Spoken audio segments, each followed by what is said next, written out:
Hey everyone, this is Max from Unsubscribed Healthcare, and I just want to go over Medicare tracking. If you want to make a really simple Medicare tracker so that your patients don't go over the limit, this is how I would do it. I mean, there's plenty of other ways to do it, but again, I love using Google Sheets and using Google Forms.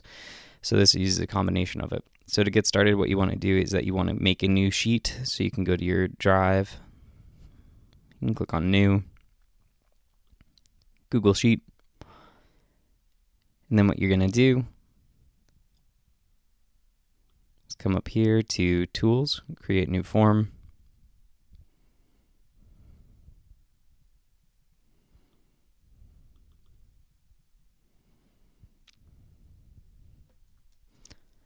Name it what you want.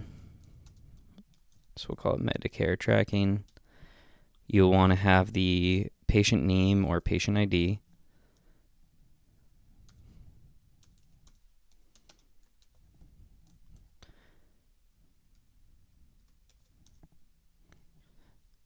Then you're going to want to have the date, payment received,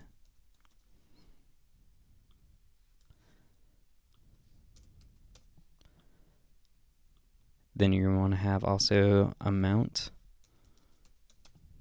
paid. All right. So there you have your 3 questions that you would need. We come back here, and we can see the form response 1 has been created. You can name this to Medicare Tracking. Done. Okay, we're going to come over here, highlight the first 4 rows, insert 4 rows above. Then you're going to want to have patient name.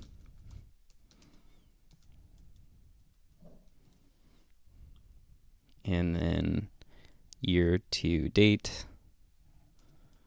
amount paid. All right.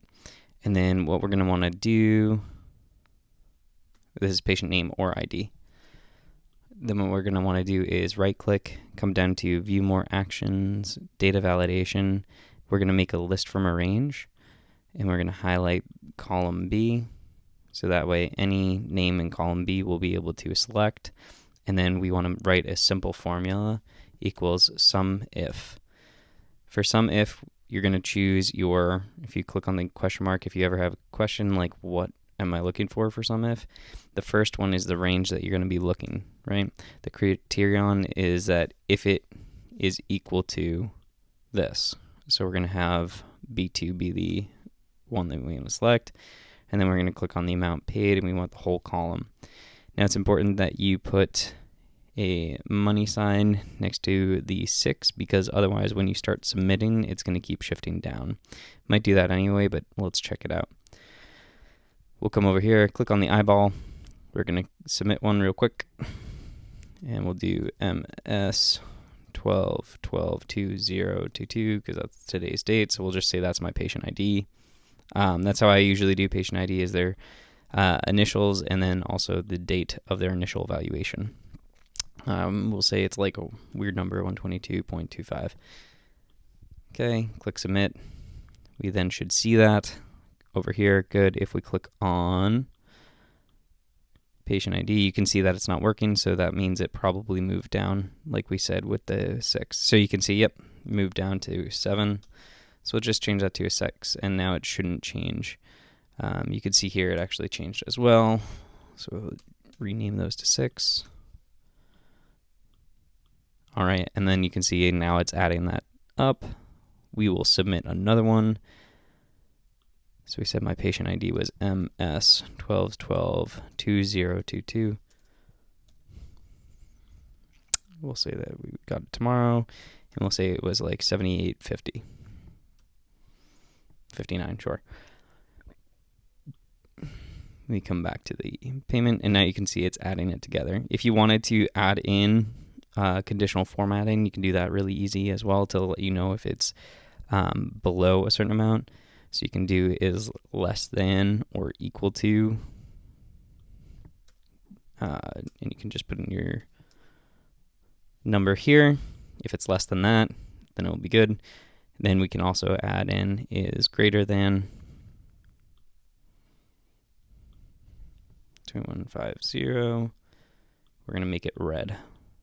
Okay, so that way if this number then becomes greater than 21,501, now you can see it turns red.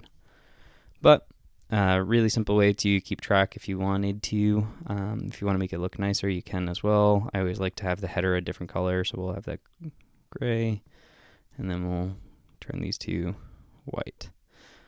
And then I also like to make it a little bit bigger so it's easier to read.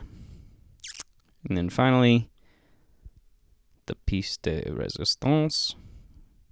You can add the accounting into this column as well. Command, Shift, and down will get you the whole column. Press Format, Number, and do accounting again. And that way, anytime you put a number up, you will have it with the $ next to it. And again, we'll do a different, we'll do JP 1205 2022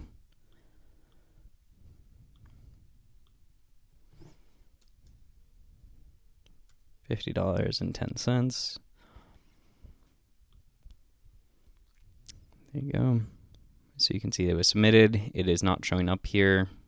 If we change over to JP, now you can see that it is a 5010.